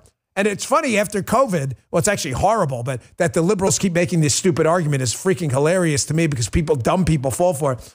Give us all this money after COVID. We're going to fix all this and make everything. And we actually got worse. Transactional Trump is back. And this DEI thing is a perfect example, along with the Department of Education and USAID, of the left being emotional and Trump being a spreadsheet. DEI is awesome. Why? Because it is. That sounds emotional, not spreadsheet based. The same thing about education. More money for education. Why? Because it's the right thing to do. Actually, it's the wrong thing to do. More money has no effect on these education scores at all. I don't care. I know you don't care because you're emotional. Trump doesn't care either. He's a spreadsheet. Get used to it. Get used to it. I'm telling you to get used to it because we're not done. Put that tweet by Yashar up too. Here's Yashar Ali, another one. Former Secretary of State Hillary Clinton is now referring to Elon Musk as an unelected oligarch, encouraging people to call their representatives and ask them what they plan on doing about it. Elon is a spreadsheet too. That is why he's become the perfect target for the left, because they're going to continue. You can't cut funding. Funding is taxation. We can cut funding. We can absolutely cut funding, and we will. And we will. Again, folks, transactional Trump. I can't give you these examples enough. He is not making this personal. I'm going to prove it to you with these two clips. Here's Donald Trump yesterday. Donald Trump thinks like this. What do I need from you in Ukraine? I need this war to end. I need you to stop this war. And I need you at least to put on a good enough effort that the Russians are incentivized to stop the war too. The irony here is some amount of support Donald Trump sees for Ukraine will actually help end the thing. Because if he senses some weakness, there's not going to be an incentive for either side to get to a deal. I'm just telling you what is. Or you argue your position all you want. That's fine. I'm just telling you how I think the Trump team sees it. They can't just pull out of the place altogether because then there's no incentive at all for Putin to come to the table. Donald Trump needs this thing to end. However, Donald Trump has also said on Ukraine, you better produce something fast, and we're giving you a shit ton of money. We need something from you too, and you're going to give it to us. You know what we need? Rare earth minerals. Now, you may not hear this anywhere else, but why do we need rare earth minerals? Because Donald Trump, in this case, is playing a little bit of four-dimensional chess. I'm not going to tell you it's with everything, but it certainly is here. Anyone in the chat know why we need rare earth minerals? Because Donald Trump is currently engaged with an appropriate and timely trade war with China, who's been ripping us off forever, stealing our IP, government procurement, screwing us over, threatening Taiwan, threatening World War III. China has been effing us over forever. Donald Trump just levied tariffs on China. You know what China said? Look it up. We're not going to give you rare earth minerals you need for your military equipment. What does Donald Trump say? Double barrel middle finger. We'll go get them from Ukraine. And if you don't give them to us, no more money for Ukraine. Spreadsheets, kids. That's how he sees the world. Get on the train or get run over by it. Here, listen for yourself. We're telling Ukraine they have very valuable rare earth. We want what we put up to go in terms of a guarantee. We want a guarantee. We're handing them money hand over fist. We're giving them equipment. European is not keeping up with us. They should equalize. And look, we have an ocean in between. They don't. It's more important for them than it is for us. But they're way below us in terms of money. And they should be paying at least equal. They should really be paying much more than us. But let's say equal to us. And they're billions and billions of dollars below. So we're looking to do a deal with Ukraine where they're going to secure what we're giving them with their rare earth and other things. I'm one of these guys who's going to tell you every single thing that happens is 4D chess, okay? I'm not. This is. This is genius. Donald Trump sees a problem. Follow me. China is effing us over, stealing our intellectual property, screwing us over, and they're communist. They're a problem. How do we fight back? Well, we're not going to nuke China, obviously. So what do we have that they need? They need to sell their made in China products here. Donald Trump says, okay, I'm going to make your products more expensive with a tariff, causing your businesses some problems because you're not helping us out. China says, okay, well, screw you guys. We're not going to give you these rare earth minerals. Trump goes, okay, who are we giving money to around the world? Ukraine. They need our money and the weapons that use rare earth minerals. Hey, Ukraine, you guys have rare earths.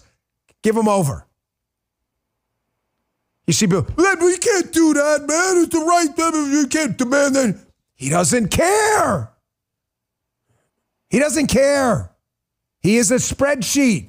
I can't explain this to you enough. No, surely this is personal and emotional. It isn't.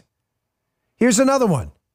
For all the people who are out there going, oh, he's just mad at Mexico. He's mad at Mexico because they're Hispanic. Really?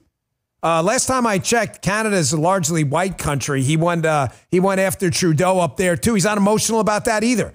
It's nothing to do with anything. The liberals are getting emotional. Here he is saying very specifically, talking about Claudia Sheinbaum, the president of Mexico, who is a socialist, by the way, when she caved yesterday and agreed to 10,000 troops on the border and stopping the fentanyl trafficking.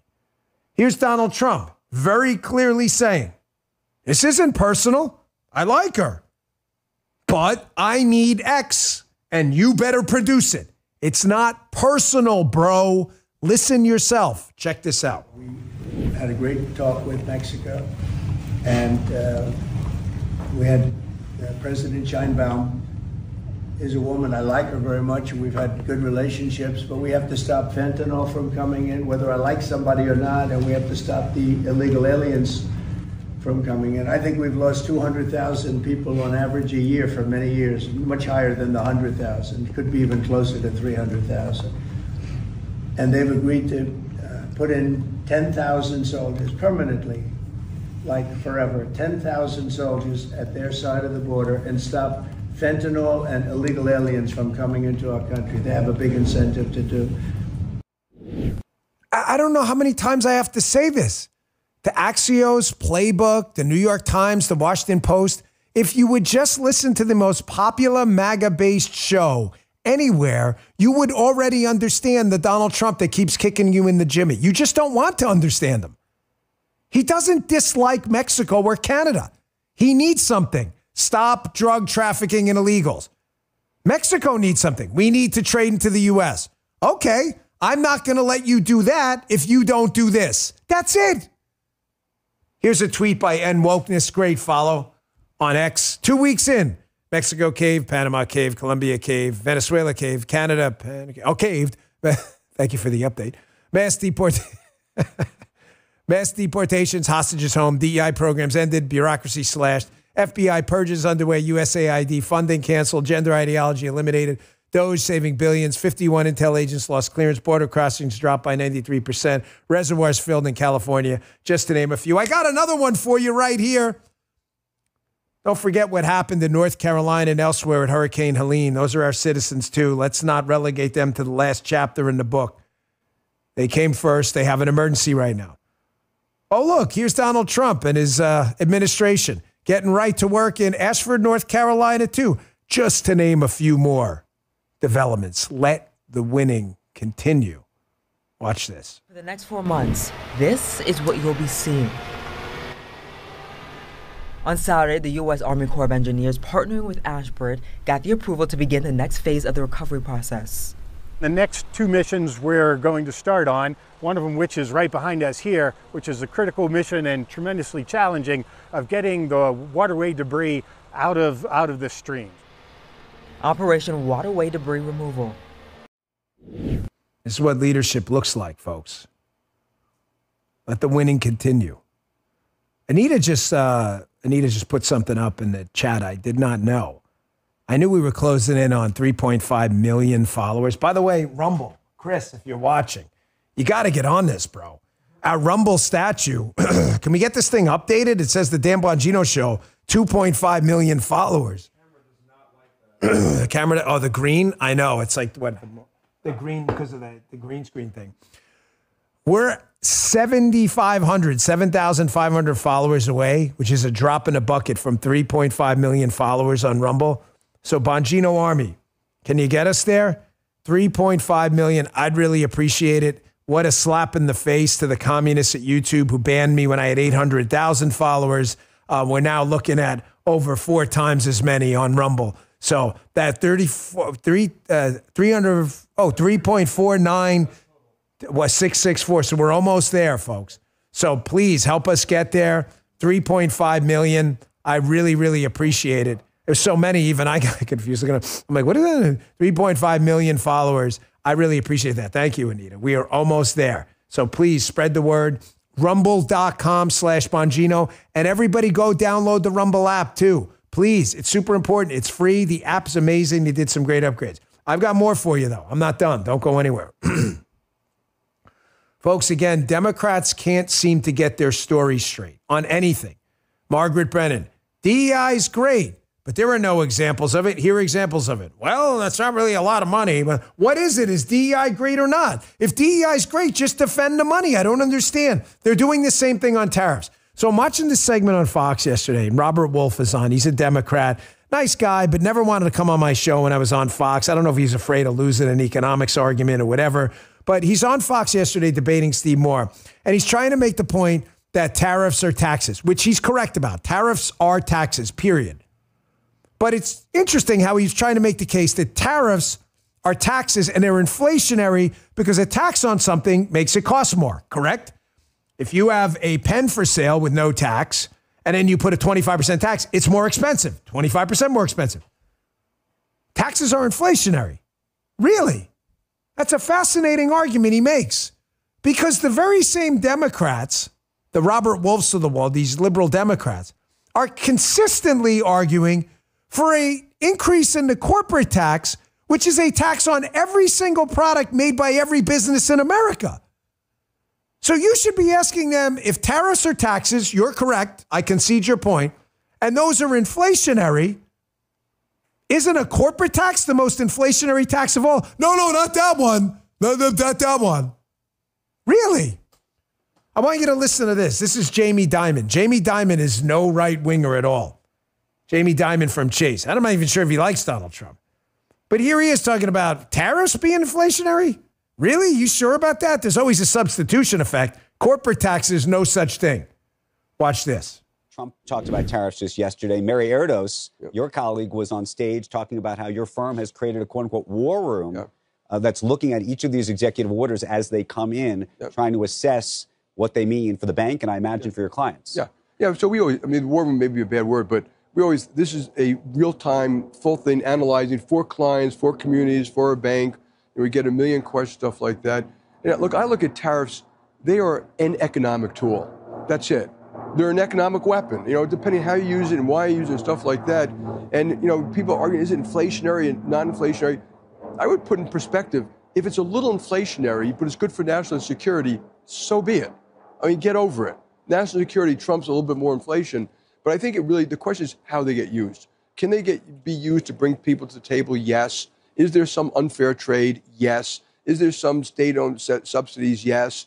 Is the president going to use that way in his team? Yeah, and we'll see. This guy's not even a Trump supporter. He's not even close to a MAGA guy or a conservative. And he's even saying, we have to tax at some point something. We have our military to pay for, court system, constitutional role of government. I prefer taxes to be as low as possible.